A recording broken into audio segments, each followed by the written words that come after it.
10절입니다. 성경 찾으신 분은 같이 읽을까요? 요한복음 10장 10절. 성경이 없으신 분은 앞에 보셔도 되고요. 모니터에 나오니까. 자, 같이 한번 읽겠습니다. 시작. 도둑이 오는 것은 도둑질하고 죽이고 멸망시키려는 것뿐이요 내가 온 것은 양으로 생명을 얻게 하고 더 풍성히 얻게 하려는 것이라. 아멘. 세 번역으로 다시 읽으면 도둑은 다만 훔치고 죽이고 파괴하려고 오는 것뿐이다. 나는 양들이 생명을 얻고 또 더 넘치게 하게 하려고 왔다. 그래서 이 말씀을 가지고 오늘 또 계속해서 좀 중독에 대한 얘기를 나누도록 하겠습니다. 중독나무 얘기 계속했죠. 그래서 여러분이 그냥 중독나무에 대한 이미지를 머릿속에 잘 그려놓으시면 될 것 같습니다. 그래서 중독의 여러 가지 현상을 가지고 또 중독의 뿌리가 이제 감정이고 중독의 토양이 학대다라고 얘기했죠. 학대. 그러니까 여러 가지 학대, 많은 학대들로 인해서 우리 안에 이제 감정이 생기는 거죠. 건강하지 못한 감정들, 또 우리를 불안하게 만들고 어렵게 만드는 감정들이 생기는 거고, 그 감정들로 인해서 이제 중독의 행위들을 하게 되는 거다라고 말씀드렸습니다. 그래서 그 다다음 주나 다음 주에 이제 중독에 대한 정의를 다시 한번 잘 여러분한테 나누겠지만, 중독은 대체하는 거죠. 대체하는 거. 나의 그 감정, 이 고통스러운 감정을 내가 해결이 안 되니까 그 앞에 직면하고 서 있기가 어려우니까 그것을 대체하기 위해서 무엇인가 갖다 쓰는 거죠. 갖다 쓰는 거. 그 모든 것이 다 중독이다. 그래서 뭘 갖다 쓰느냐에 따라서 다 중독이 될 수 있는 거죠. 그래서 중요한 건 여러분이 우리의 마음을 잘 살펴볼 수 있는 게 중요한 것 같아요. 내 마음이 지금 어떤가? 내 마음에 무엇이 있나? 내 어떤 감정이 있는가? 내 마음에 어떤 감정들이 계속 올라와서 나를 이렇게 움직이게 만들고 나를 행동하게 만드는가라고 하는 것을 좀 계속 살펴볼 수 있었으면 좋겠습니다. 근데 이제 얘기 드렸지만 우리가 에너지가 없이는 사실 그 마음을 살펴보기가 쉽지 않죠. 우리 학대를 돌아보기가 쉽지 않고 내 마음에 어떤 것들이 들어있나라고 내 마음을 살펴보기가 쉽지 않아요. 그러나 우리에게는 하나님이라고 하는 그 존재, 그러니까 우리가 신앙이라고 하는 것이 우리에게 왜 필요하냐? 그 힘을 하나님이 주신다는 거죠. 하나님이 주신다. 하나님이 우리에게 그 힘을 주시기 때문에 우리 마음에 무엇이 있는지, 내 삶이 왜 이렇게 행동하는지, 내가 왜 이렇게 반응하는지, 내 어릴 때 어떤 일이 있었기 때문에 내가 이렇게 살아가고 있는지에 대해서 이제 자기를 돌아볼 수 있는 거죠. 자기를 돌아볼 수 있는. 그래서 나중에도 한번 정리할 때 말씀드리겠지만 그 하나님과의 관계에서는 두 가지가 중요하다고 한번 말씀드렸죠. 하나는 그 샬롬이라고 하는 평안, 또 하나는 기쁨이 중요합니다. 그래서 하나님과의 그 평안, 하나님과의 관계 안에서 내가 평안할 때 평안이라고 하는 그 감정이 굉장히 중요해요. 그래야지 그걸 하나님께서 주시는 그 평안이라고 하는 그걸 가지고 내 마음을 돌아볼 수 있거나 내 삶을 돌아볼 수 있거든요. 근데 내가 그 평안한 가운데 서 있지 못하면 그걸 돌아보기가 너무 어려워요. 그래서 저는 굳이 우리가 신앙이라 하는 그 얘기 안에서 이 부분을 다시 한번 얘기한다면 우리가 하나님 관계 안에서 하나님이 주시는 평안을 누리는 것이 중요하다는 거예요. 그래서 하나님과의 관계가 먼저 중요하다. 그래서 깨지지 않는 평안. 내가 어떤 상황과 어떤 문제 앞에 또 어떤 감정 앞에서도 깨지지 않는 하나님이 주시는 그 평안이라고 하는 그 안에 머물러 있는 것이 중요해요. 그래야지 내 안에 이런 문제가 있구나. 내가 이렇게 행동하구나. 내가 이렇게 반응하는구나. 이 근본적인 근본적인 문제들이 어디 있는지를 우리가 살펴볼 수 있는 거죠. 자, 지난주 못했던 감정 얘기를 좀 더 오늘은 마무리 짓고, 그 다음 주부터는 중독에 대한 얘기를 좀 얘기하도록 하겠습니다. 자, 오늘은 두려움에 대한 얘기를 좀 했으면 좋겠습니다. 두려움. 자, 두려움이란 감정은 뭐냐? 두려움이란 감정이 왜 생기는 거냐 하면, 두려움은 우리를 당연히 보호해 줄 거라고 믿었던 사람들로부터 보호를 받지 못할 때 생기는 감정이다. 이해되시죠? 두려움은 뭐냐? 당연히 나를 보호해 줄 거라고 믿었던 사람들. 그게 누구죠? 부모죠. 부모, 가족들, 부모, 권위자들. 그러니까 대부분의 학대, 대부분의 그 상처는 다 사실 우리의 가정에서부터 출발한다고 생각하시면 돼요. 우리의 부모, 우리 가정 안에서부터 시작된다고 생각하시면 됩니다. 그래서 당연히 부모가 나를 보호해주고 지켜주고 나를 이렇게 붙들어줄 거라고 생각했는데, 나를 지켜줄 거라고 생각했는데, 그 부모가, 그 권위자가 나를 보호해주지 못했을 때 생기는 감정이 두려움이다라는 거죠. 두려움. 또한 두려움은 육체적으로, 감정적으로, 성적으로, 영적으로 지속적인 상처를 경험할 때, 그러니까 학대가 계속 반복될 때, 학대가 지속적으로 반복될 때 그 마음 안에 생기는 감정이 두려움인 거죠. 두려움. 어느 누구도 신뢰할 수 없고, 어느 누구도 믿을 수가 없는 존재인 거죠. 부모까지도 믿을 수 없는 존재고, 내가 내 자신을 지켜야 되고, 어느 누가 나를 보호해주지 못하고 나에게 필요한 것들을 공급해주지 못하는구나라고 하는 그런 마음이 생기면 올라오는 감정이 두려움이죠. 특히 이제 어린아이 입장에서는 부모님으로부터 보호받지 못했을 때 생기는 감정이죠. 부모로부터 보호를 받지 못했을 때 생기는 감정. 아버지가 나를 보호해주지 않고, 어머니가 나를 보호해주지 않고, 아버지가 신뢰할 수 있는 대상이 아니고, 어머니가 신뢰할 수 있는 대상이 아닐 때 그 아이는 두려움을 느끼게 되는 거죠.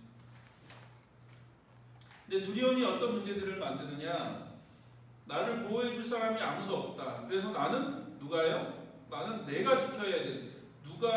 부모가 나를 지킬 수 없고, 또 주변의 어떤 권위자들이나 그런 중요한 사람들이 나를 보호해주지 않으니까 누가 나를 지켜야 돼요? 내가 나를 지켜야죠. 그리고 나는 강해져야 되고, 강해지기 위해서 아무에게도 도움을 구하지 말아야 되고, 도움을 구한다는 건 내가 약해진다, 약하다는 뜻이다 라고 하는 이 잘못된 생각들이 들어오기 시작하는 거죠. 잘못된 생각들, 잘못된 그 가치들이, 생각들이 그 어린아이 마음 가운데 들어오기 시작합니다. 그러면 이제 무슨 문제가 생기냐면, 아이들이 어릴 때 어린아이스러움을 잃어버리게 돼요. 그 어린아이들이 어릴 때 어린아이 나와야 되는데 어떻게 돼요? 어른다워려고 하는 거죠. 어른다워지는 거. 우리는 그걸 좋게 얘기하는데 그게 마냥 좋은 게 아니에요. 어린이는 어린이다워야죠. 아이는 아이다워야 돼요. 근데 왜 아이들이 아이답지 않고 어른다워지느냐? 믿을 사람이 없기 때문에. 아무도 믿을 사람이 없고, 내가 내 삶을 책임져야 되고, 내가 나를 보호해야 되니까 아이가 그 상황에서 뭐가 되냐면 어른이 되려고 한다고요. 어른이. 특히 이제 문제가 있는 많은, 예를 들어서 TV 같은 데 보면 부모가 어릴 때부터 그 어떤 질병에 걸려서 그 아이를 돌봐주지 못했을 때 아이가 어떻게 돼요? 어른이 되죠. 그렇죠? 그 집안에서 어른이 되잖아요. 어른이 된다고요. 그러면 사람들은 그 아이가 대견하다고 참 칭찬하지만 그게 좋은 게 아니에요. 혹은 아무도 주변에 아이를 보호해주는 사람이 없을 때 아이는 자기 인생에서 어른이 되려고 하죠. 그래서 철든 아이, 애 같지 않은 아이, 성숙한 아이, 눈치가 빠른 아이, 너무나 일찍 두려움을 경험한 아이들이죠. 근데 그게 나중에 이제 성인이 되면 문제가 될 수 있어요. 어린아이스러움을 일찍 상실한 아이들은 나중에 성인이 됐을 때 여러 가지 많은 어려움을 겪습니다. 그래서 아이가 아이됨을 포기하게 만드는 삶에 노출된 아이들은 빨리 어른이 되어줄 것을, 빨리 부모의 상황을 이해하고 적응해 줄 것을 강요받으며 산다는 거죠. 강요. 아이에게 강요를 하는 거죠. 그걸. 그리고 아이가 눈치가 빠르니까 생존해야 되니까 그걸 분위기, 상황을 빨리 캐치하고 이제 어른이 되거든요. 아이. 그러나 그런 아이들이 이제 컸을 때 그 내면에 여전히 채워져야 될 것들이 채워지지 않은 분로 인해서 여러 가지 이제 결핍, 또 여러 가지 어려움들이 생기죠. 그래서 인정받지 못할 것에 대한 두려움, 거절받을 것에 대한 두려움, 비판받을 것에 대한 두려움, 그러니까 그런 두려움을 가지고 살아가는 거예요, 평생을. 그래서 그 두려움을 감추기 위해서 굉장히 열심히 살죠. 굉장히 열심히 살아요. 막 최선을 다해서 살고 굉장히 열심히 살지만 그 내면에는 굉장히 깊은 좌절과 두려움과 만족스럽지 않은 거죠. 어릴 때 그것이 채워졌어야 되는데 어린아이다움으로 어린아이답게 성장하면서 어른으로부터 공급받고 신뢰를 내가 쌓고 그걸 배우고 누구를 의지한다는 게 뭔가, 누구와 관계를 맺는다는 게 무엇인지를 배워야 되는데 어린아이들이 너무 일찍 어른이 되니까 자기 삶을 스스로 책임져야 되는 거예요. 누구도 믿지 못해요. 내가 내 삶의 주인이 되어서 열심히 막 최선을 다해서 사는 거죠. 그러다 나중에 이제 방전이 되면 돌이킬 수 없는 상황으로 가는 사람들이 많습니다.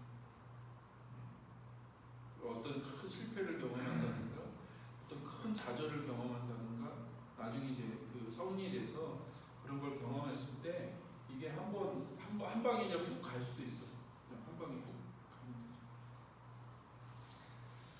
그래서 다른 사람으로부터 거절과 실망과 비판을 받아들일 때 언제나 두려움이 가득한 사람으로 성장하게 되죠. 거절받기가 굉장히 어렵고 실망감이나 비판을 받아들이는데 굉장히 어려운 인색한 사람이 되죠. 두려움의 다른 이름은 스트레스, 불안정감, 패닉, 걱정, 근심, 불안함 등이 있다는 거예요. 그래서 두려움이 있으니까 항상 근심하고 걱정하고 불안해하고 염려하는 거죠. 일어나지도 않을 일들에 대해서 걱정하고 굉장히 불안해하고 이렇게 되면 어떡하지? 저렇게 되면 어떡하지? 그리고 그걸 다 미리 준비하고 또 계산해야 되고 책임져야 되고 예방해야 되고 예비해야 되고 얼마나 힘들겠어요. 삶이 굉장히 고달프죠. 쉼이라고 하는 건 없는, 쉴 줄을 모르는 그런 삶을 살게 되는 거죠. 자, 두 번째는요, 외로움입니다. 외로움. 고독과 외로움은 다른 거죠. 꼭 이런 것만은 아닌데 고독과 외로움은 다르고, 고독은 내가 선택하는 거고, 그렇죠? 외로움은 내 선택과 상관없이, 혹은 혼자 있다는 게 문제가 아니에요. 내가 많은 사람들 안에 있어도 외로움을 느낄 수 있어요. 이해되세요? 꼭 막 혼자 있기 때문에, 저 산속에 막 혼자 처박혀 있기 때문에 외로움을 느끼는 게 아니라 수많은 사람들 안에 있음에도 불구하고, 내가 직장을 다니고 또 내가 이 교회 공동체 안에 소속되어 있음에도 불구하고 나는 외로워라고 느낄 수 있는 감정이에요. 이해되시죠? 근데 이제 사실 외롭다는 말은 뒤집으면 친밀한 관계를 갈망하는 욕구인 거죠.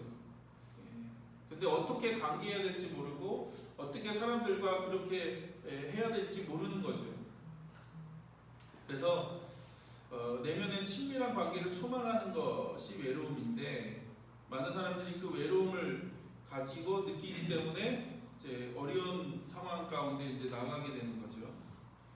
그래서 모든 사람들이 외로움을 느낀다. 많은 사람들이 외로움에서 친밀감이 아닌 더 깊은 고통 가운데로 빠져버린다는 거예요. 외로움을 해결하기 위한 최선의 방법은 무엇일까? 여러분이 좀 고민해 보셔야 된다는 거죠. 그래서 외로움 속에 자란 아이들, 부모의 부재나 중독자 부모 밑에서 자란 아이들, 학대나 상처, 신뢰하는 사람들로부터의 배신, 그런 것들이 이제 외로움을 만드는 거죠. 그래서 사람을 신뢰할 수 없고 사람들과 이 거리를 둬야 되고, 내가 절대 저 사람을 신뢰할 수 없고 적절한 거리를 두고 사람들과 관계하면서 살아가는 거죠. 그러면서 늘 친밀한 관계를 마음속 깊은 곳에서는 찾고 추구하죠. 근데 여전히 사람을 신뢰할 수 없고 그런 그 학대 같은 상황 가운데 계속 오랫동안 노출되면서 자랐기 때문에 사람 가운데 이렇게 나아가는 게 굉장히 두렵죠. 사람과 관계하는 게 굉장히 두렵고 또 어떻게 관계해야 될지 모르는 거예요. 보통 이제 학대나 그 엮이는 가정 혹은 중독자 부모 밑에서 자란 아이들은 건강한 관계를 어떻게 맺어야 되는지를 모르기 때문에 굉장히 그 마음속에 깊은 외로움을 갖고 있죠. 그래서 그 사람이 선택하는 게 뭐예요? 중독에 빠지게 되는 거죠. 인터넷, 채팅, 일 중독, 동반 의존, 종교 중독, 성, 술 등등등 여러 가지 이제 중독의 대체물을 갖다 쓰는 거죠. 그 외로움을 달래기 위해서, 그 외로움을 어떻게든 해결하기 위해서 그걸 갖다 쓰는 거죠. 저도 그럴 때가 있었습니다. 교회 개척하고 막 사람들이 너무 싫어지더라고요. 사람들을 도저히 신뢰할 수 없다. 사람들이 도저히 이게 믿을 존재가 아니다라고 이제 결론을 내리니까 어떻게 하게 되냐면 사람과의 관계 안에 나가기보다는 그냥 기계 만지는 게 좋은 거예요. 기계. 아니면 게임을 하든지 어떤 기계를 만지든지. 이거는 배신을 하지 않잖아요. 그렇죠? 그래서 그러면서 계속 외로움을 느끼고 어떤 사람과의 관계, 친밀한 관계를 느끼지만 또 그 관계 안에서 또 다른 상처를 받을까봐 그 사람들과 관계하기가 굉장히 어렵죠. 그래서 그냥 많은 사람들이 이런 중독을 선택하는 거죠. 근데 외로움은 계속 그 문제를 일으키는 거예요. 그렇죠? 잘 보세요. 두려움이 있죠. 사람에 대한 두려움 때문에 외롭고, 외로우니까 중독을 하게 되고, 그러나 그 중독이 진짜 그 본질적인 외로움이나 두려움을 해결해 주지 않죠. 잠깐 마음을 위로해 주거나 그 마음을 격리해 주긴 해요. 그러나 그게 금방 지나가면 또 뭐가 찾아와요? 또 두려움이 또 밀려와요. 또 두려움이. 그럼 또 외롭죠? 그럼 또 중독의 현상 가운데 나아가게 되고, 잠깐의 그 중독의 현상으로 인해서 마음의 위로와 격려를 얻지만, 그러나 그것은 일시적인 현상이다. 금방 사라지고 또다시 두려움과 외로움이 밀려오는 거죠. 그러니까 이게 계속 사이클을 가지고 돌 수밖에 없는 거예요. 그 쳇바퀴 돌듯이, 마치 다람쥐가 쳇바퀴 돌듯이 계속해서 그 사이클을 돌 수밖에 없다. 그래서 외로움이라는 감정은 중독으로 나아가는 길을 열어주는 거죠. 자, 그 다음은 슬픔입니다. 슬픔. 슬픔. 자, 슬픔은 뭐냐면 뭔가 잃어버렸다는 거예요. 잃어버렸다. 뭔가 상실했을 때 느끼는 거죠. 뭔가를 잃어버리고 상실했을 때, 그것이 관계일 수도 있고요, 그 물건일 수도 있고 시간일 수도 있고 뭐 다양한 것입니다. 하여튼 내가 소중하고 가치 있는 것을 잃어버렸을 때 느끼는 감정이 슬픔이죠. 특별히 자신과 유대 관계를 형성하고 있는 누군가가 무엇인가를 잃어버렸을 때 나타나는 반응이 슬픔이다. 그래서 여러분, 슬픔이 찾아오면 그 슬픔을 잘 풀어가야 돼요. 근데 우리나라는 이제 그 슬픔을 빨리 잊도록 만들죠. 빨리 잊으라고. 그 나쁜 일이니까 그 슬픔 감정을 빨리 잊고 빨리 그냥 마음에 지워버리고 털어내라고 자꾸 얘기하는데, 아니에요. 그 슬픔을 잘 보내야 돼요. 그 슬픔의 시간들을 잘 보내야 된다. 그래서 어떤 학자가 그 슬픔이라고 하는 그 과정을 이제 이런 설명을 했어요. 처음에는 충격을 받겠죠. 그 다음에 그 현실을 부정하게 돼요. 아니야 라고 부정하게 되고, 그러나 부정한다고 그 현실이 없어지는 건 아니잖아요. 그래서 그 다음에 밀려오는 감정이 분노죠. 분노. 그리고 그 분노가 지나간 다음에 오는 건 우울함, 분리. 사람들과 이제 분리되려고 하고 깊은 우울함이 찾아오죠. 근데 그 시간을 잘 보내면 그 다음에 뭐가 찾아오냐면 그 현실을 극복하려고 하는 시도들을 하게 돼요. 대화와 흥정, 대화하게 되고 흥정하게 되고 그리고 그 현실을 받아들이게 되죠. 받아들이고 내가 새로운 대안을 찾아간다고요. 근데 우리나라는 그 슬픔을 빨리 잊으려고 하죠. 근데 여러분이 그 슬픔의 프로세스를 잘 보내셔야 돼요. 애도의 시간들, 슬픔의 시간들을 내가 잘 보내야 된다. 대표적인 예를 한번 들어볼까요? 요셉 이야기인데 요셉. 창세기에 보면 요셉 이야기가 나오는데 야곱의 12아들 중에 요셉이 있었죠. 근데 야곱이 요셉을 굉장히 사랑했죠. 편애했죠. 편애. 그래서 형들이 요셉을 어떻게 해요? 팔아버리죠. 애굽의 종으로 팔아버립니다. 그래서 하루아침에 아버지의 엄청난 편애, 그러니까 사랑을 받았던 사람 요셉이 종으로 팔려서 애굽으로 가게 되죠.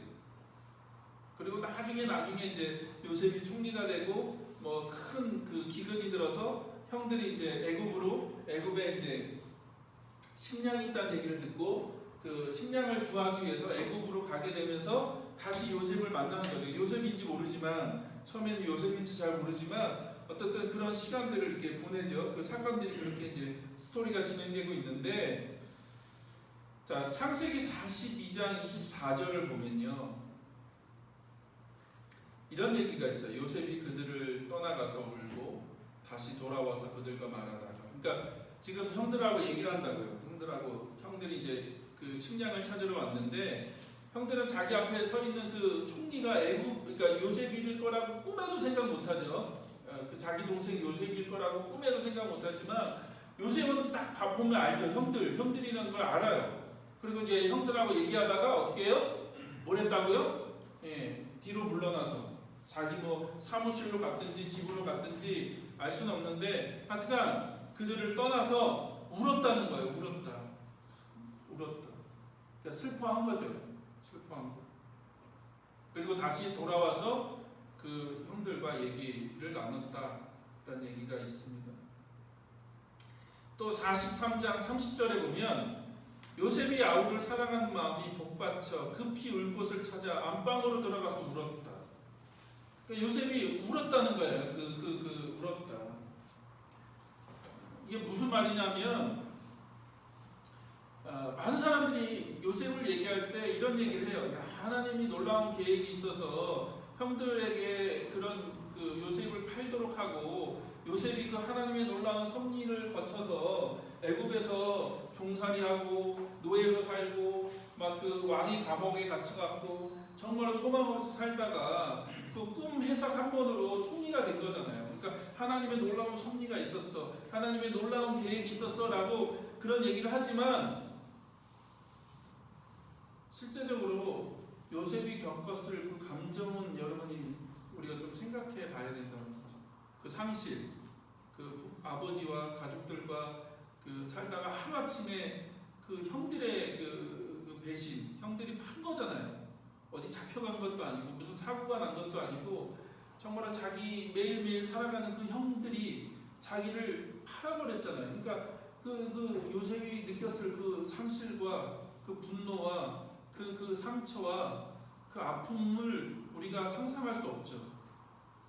근데 우리는 너무나 쉽게 그런 것들을 그냥 다 제껴놓고 야 하나님이 이렇게 계획하셨고 하나님의 놀라운 섭리가 있었네 라고 얘기하죠. 그러나 그거는 쉽게 얘기할 수 있는 게 아니에요.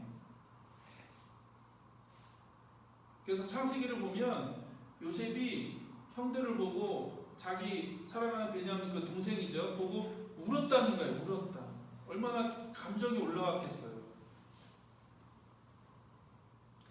또 45장 2절에서도 요셉이 큰 소리로 우니 애굽 사람에게 들리며 바로의 궁정에 들리더라. 얼마나 크게 울었으면 요셉이 얼마나 크게 울었으면 그 애굽에 있는 사람들이 다 듣고 그 바로 궁정에까지 그 요셉이 우는 소리가 들릴 정도로 요셉이 크게 울었다는 거예요.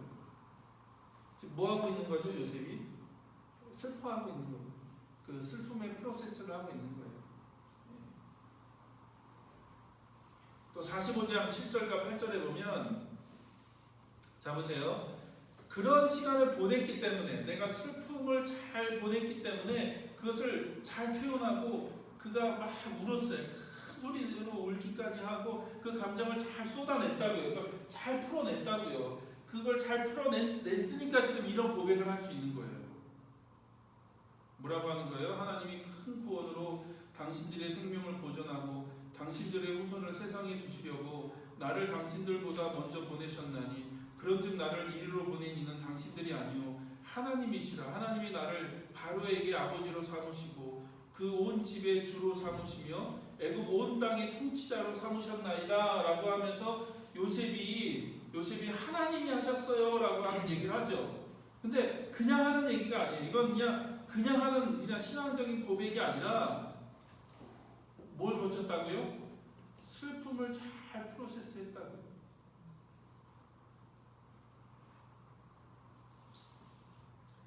그래서 지난주에서 얘기한 것처럼, 근데 한국교회 기독교인들이 좀 감정에 대해서 좀 그 부정적인 생각을 갖잖아요.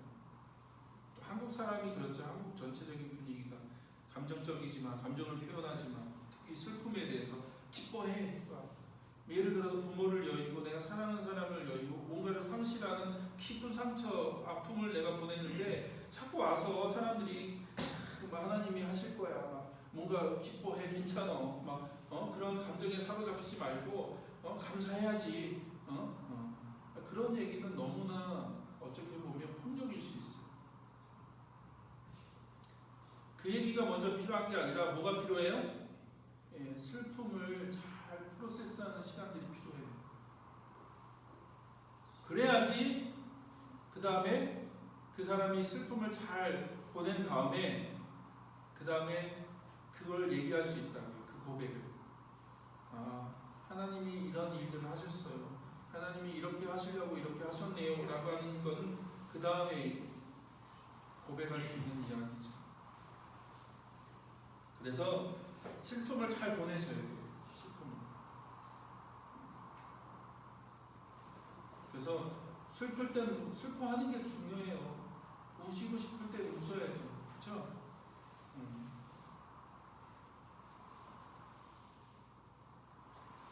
자, 그 다음에 분노입니다. 분노. 자, 화를 내는 것, 분노하는 것, 좋은 거냐 나쁜 거냐.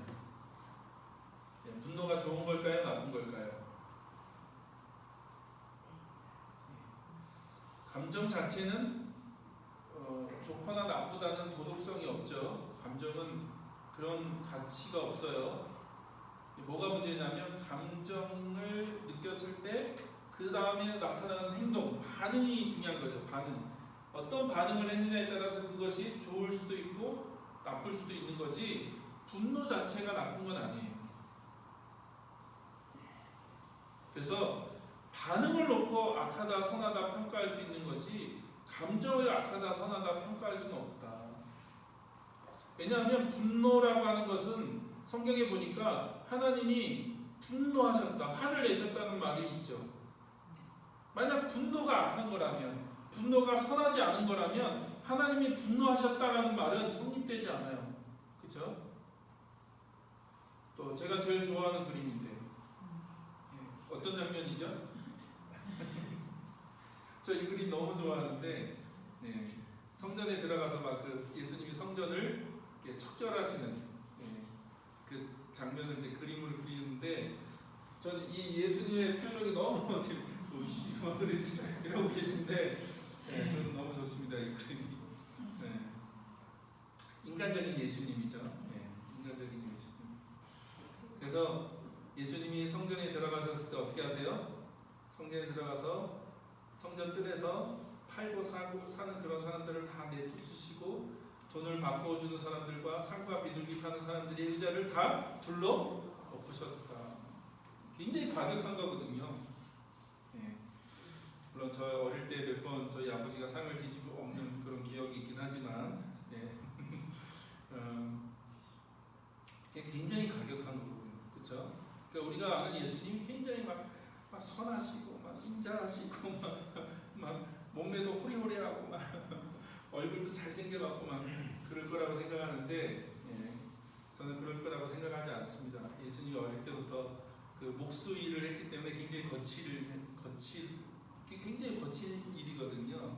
요즘 기계라도 있으니까 그렇게 하지만 옛날에는 주로 다 몸으로 했던 일이라 예수님이 굉장히 근육줄이고 손이 거친 분이었을 거예요. 예, 그분이 그냥 어느 날 갑자기 성전에 들어오시더니 굉장히 과격한 일들을 벌이시죠. 그럼 이게 나쁜 건가요? 그렇지 않죠. 그래서 분노는 순기능이 있다는 거예요. 하나님의 의, 불의한 것에 대한 그 반응이죠. 불의한 것. 그러나 또 반대로 분노의 역기능이 있죠. 역기능. 대표적인 게 창세기 4장 5절에 보니까 가인과 아벨이 하나님께 제사를 드렸는데 어떻게 해요? 하나님이 아벨의 예배는 받으시고 가인의 예배를 받지 않으시니까 가인이 어떻게 해요? 분노했죠. 분노해서 어떻게 했어요? 자기 동생을 돌로 쳐 죽였죠. 그래서 4장 5절에 보니까 가인이 몹시 화가 났다. 그리고 얼굴빛이 달라졌다라고 얘기합니다. 그러니까 화가 날 수 있어요. 화가 날 수 있는 거죠. 그렇죠? 그러나 뭐가 죄죠? 뭐가 잘못된 거죠? 화가 났는데 그 다음 행동이 잘못된 거죠. 그 분노를 그대로 가지고 자기 동생에게 가서 어떻게 해요? 돌로 자기 동생을 쳐 죽였죠. 그래서 최초의 살인이 분노와 연결되어 있다. 그래서 분노를 잘못 조절하면 살인까지 벌어지게 되는 거죠. 자, 그래서 에베소 4장 26절에 이렇게 얘기합니다. 화를 내더라도 죄를 짓는 데까지 이르지 않도록 하십시오. 그러니까 화 자체를 내지 말라는 게 아니에요. 영어로 그러니까 be angry. 화를 내라, 화 낼 수 있다는 거. 화를 내는 건 자연스러운 거죠. 우리 안에 주신 감정이니까. 근데 그 다음이 문제예요. 뭐예요? 죄를 짓는 데까지 나가지 말라는 거예요. 화를 낼 수는 있는데 죄를 짓는 데까지는 나가지 말고 해가 지도록 노여움을 품고 있지 말라는 거예요. 해가 지도록. 근데 대부분 다 어떻게 해요? 분노를 마음에 품죠. 어디 한번 두고 보잖아. 그리고 이제 그 분노를 마음속에 간직하고 나중에 그 분노를 쏟아내죠. 다른 그 버전의 성경을 보면 화를 내어라. 그리고 죄를 짓지 말라. 화를 품은 채 해가 지지 말게 하며 마귀에게 기회를 주지 말라.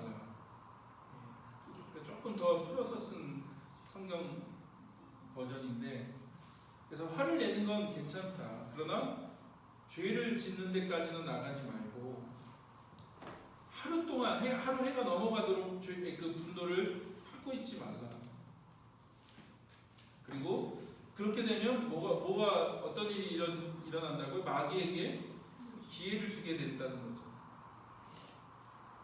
그래서 자신의 분노한 상태를 인정하고 안전한 곳에서 그 분노를 표현하는 게 중요하죠. 안전한 장소, 또 안전한 방법. 그것을 어떻게 분노를 표현하는 것이 중요하죠. 그래서 분노도 잘 과정을 거쳐야죠. 내가 뭐 때문에 분노하는지, 그리고 그 분노의 그 감정을 내가 어떻게 건강한 방식으로 표현해야 되는지에 대해서 좀 배워야죠. 그걸 연습하고 훈련해야 됩니다. 그렇지 않으면 이제 다른 사람을 상하게 하죠. 가장 많은 경우는 이제 가장 가까운 사람을 상하게 하죠. 부인이나 남편이나 자녀들에게 해를 끼치게 되는 경우가 많습니다. 자, 뭐 이건 넘어가겠습니다. iMessage, uMessage는 넘어가고요. 나중에 한번 기회가 되면 얘기하도록 하겠고요. 자, 그래서 중독에 대한 얘기를 하면서 좀 감정에 대한 얘기는 제가 오늘 마무리를 했고요. 한 가지만 더 좀 보여드리고 오늘 내용을 마무리하려고 하는데, 과학이 발달하면서 사람 뇌를 연구하기 시작했죠. 뇌를 연구하는데 중독자들의 뇌를 연구해 봤다는 거예요. 중독자들의 뇌를 연구해 봤는데 일반 사람들의 뇌와 전혀 다른 모습들을 발견하게 됩니다. 보이시나요? 이게 이제 건강한 사람의 뇌고요. 예, 건강한 사람. 그러니까 실제 뇌가 이렇게 생겼다기보다 어떤 반응이 이제 뇌마다 어떤 그 기능이 있잖아요. 그걸 이제 그 반응하게 되고 내가 막 활발하게 움직이면 이런 색깔을 내게 되고 이런 모양을 갖게 되는데 이쪽은 건강하지 않은 사람의 뇌죠. 문제는 중간중간에 구멍이 뻥뻥뻥 뚫려 있는데 이제 그 부분이 작용하지 않는다는 거죠. 그 부분이 뇌가 반응하지 않는다. 작용하지 않는다는 의미지 실제 뇌가 이렇게 구멍이 뚫려 있다는 얘기는 아니에요. 예, 이해되시죠? 예, 실제 뇌가 이렇게 구멍이 뻥뻥 뚫려 있다는 게 아니라 그 부분에 뇌가 반응하고 움직여야지 이제 되는데 건강하지 않은 뇌를 찍어보니까 일반 건강한 사람들의 뇌와 전혀 다르잖아요. 이렇게 모습들이 있죠. 자, 이건 이제 술과 알코올 중독자의 그 뇌입니다. 그렇죠? 이 부분에 그런 부분들이 작동하지 않는다는 게 뇌가 작동하지 않는다.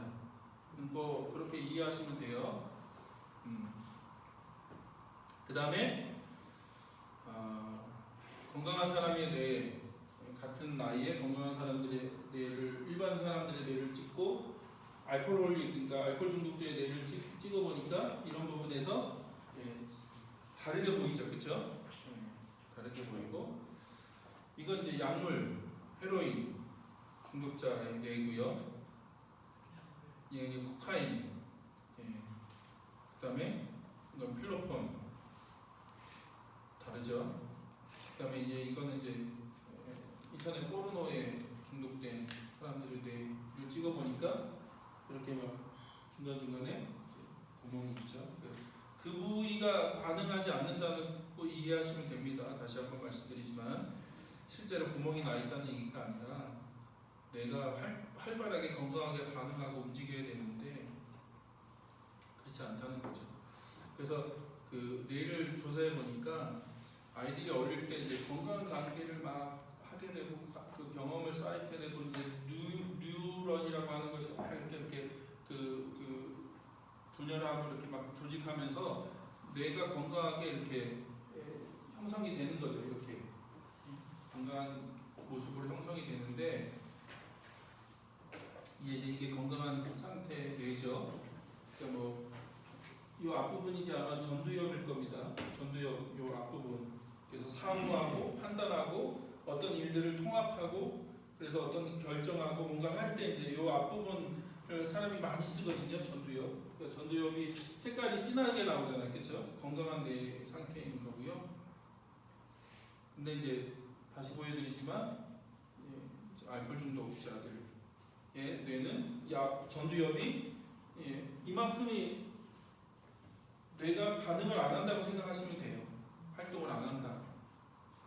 그러니까 그런 부분에서 이제 문제가 있다는 거죠. 이제 뒷부분들이 있고 다르죠, 그렇죠? 그 다음에 이제 이건 약물 중독의 경우고요. 똑같죠? 거의 비슷하게 약물 중독도 여러 가지 부위에서 문제가 생기는 거죠. 그래서 제가 이걸 말씀드리는 이유는 뭐냐면 여러분 마음이 어디 있습니까? 마음이 어디 있어요? 여러분 마음이 어디 있습니까?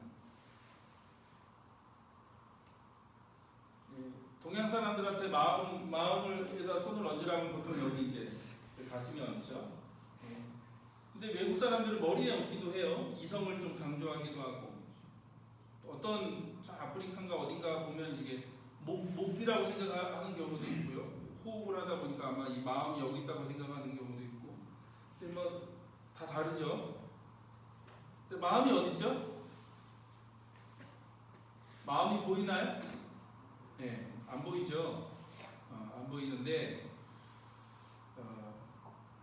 여러분 이렇게 이해하시면 돼요. 하나님이 창세기 보면 인간을 만드실 때 흙으로 육체를 만드시고 그 코에다가 영을 집어넣었더니 사람이 됐다라고 돼 있죠.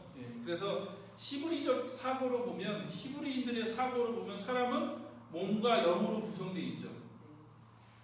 예.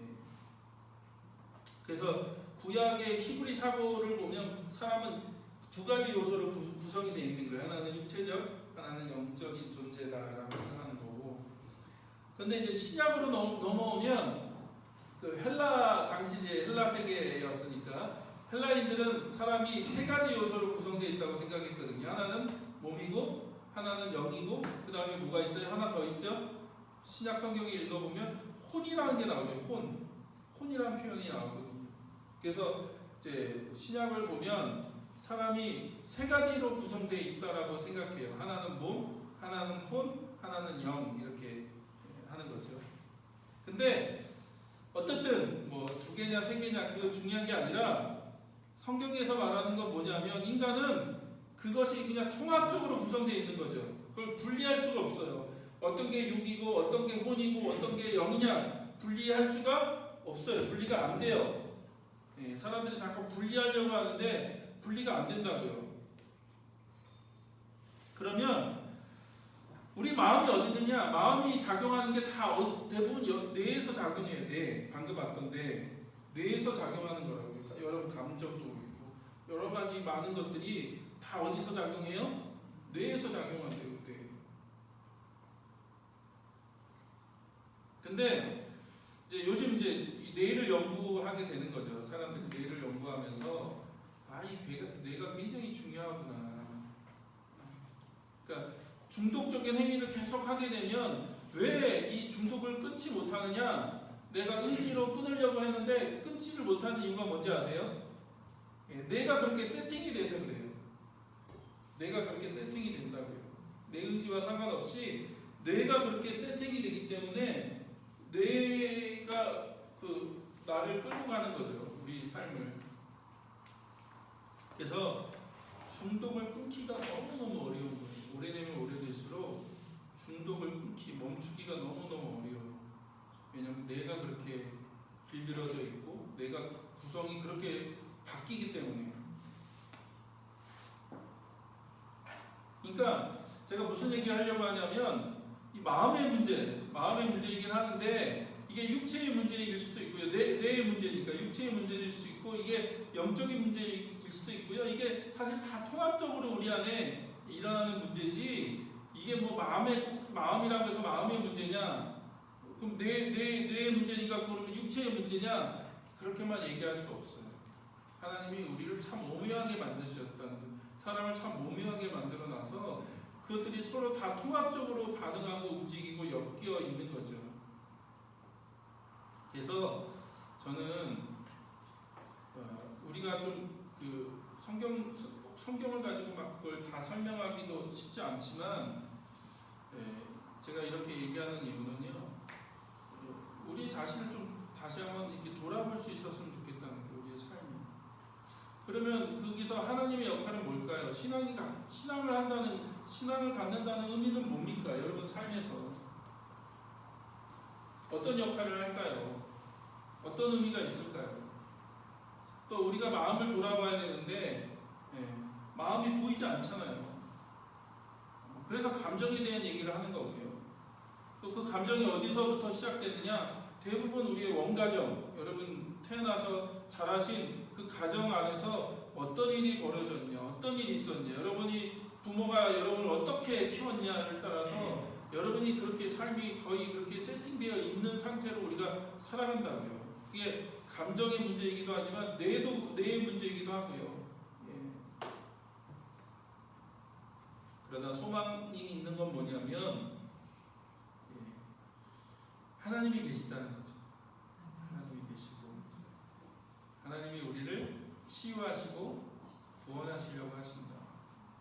그래서 여러분한테 계속 몇 번 강조했지만 우리의 신앙이라고 하는 것이 죽어서 천국 가는 게 목표가 아니라고 말씀드렸잖아요. 구원이라고 하는 것이 단순히 우리를 죽어서 천국 데려가기 위해서 그렇게 하는 게 아닌 거죠. 하나님이 여러분 삶 가운데 깨지고 무너지고 망가진 그 삶을 회복하기를 원하신 거죠. 그게 구원이죠. 그래서 예수님 말씀하신 것처럼 생명을 얻을 뿐만 아니라 어떻게 해요? 더 풍성하게 하기 위해서 내가 왔다. 그러면 예수님 안에서 누리는 풍성한 삶이라는 게 뭔가? 그저 열심히 예배드리고 기도 열심히 하고 그냥 교회 봉사 열심히 하면 되는 건가요? 그렇지 않다는 거예요. 여전히 많은 그리스도인들이 그 삶이 무너져 있고 망가져 있고 깨져 있고 그런 부분들을 보게 되는 거죠. 그래서 저는 우리가 좀 그거에 대한 좀 이해를 좀 잘 갖는 것이 저는 중요하다고 생각합니다. 이해를 잘 갖는 것. 그래서 이게 육체의 문제이기도 하고 영적인 문제이기도 하고 마음의 문제이기도 하구나. 우리가 하나님을 떠나 있는 우리가 얼마나 이렇게 마음이 깨어지고 또 우리 육체가 망가져 있고 우리가 하나님과의 관계가 완전히 이게 망가져 있기 때문에 이게 참 우리가 많은 하나님의 은혜와 또 치유의 과정들, 시간들이 필요하구나 라고 하는 것을 좀 이해하는 게 중요하다. 그래서 이 보금자리 교회 공동체가 좀 건강한 신앙, 건강한 삶으로 나아갈 수 있는 그런 공동체가 되기를 주의 이름으로 축복합니다. 다음 주에는 다음 중독에 대한 좀 정의하면서 정리하도록 하겠습니다.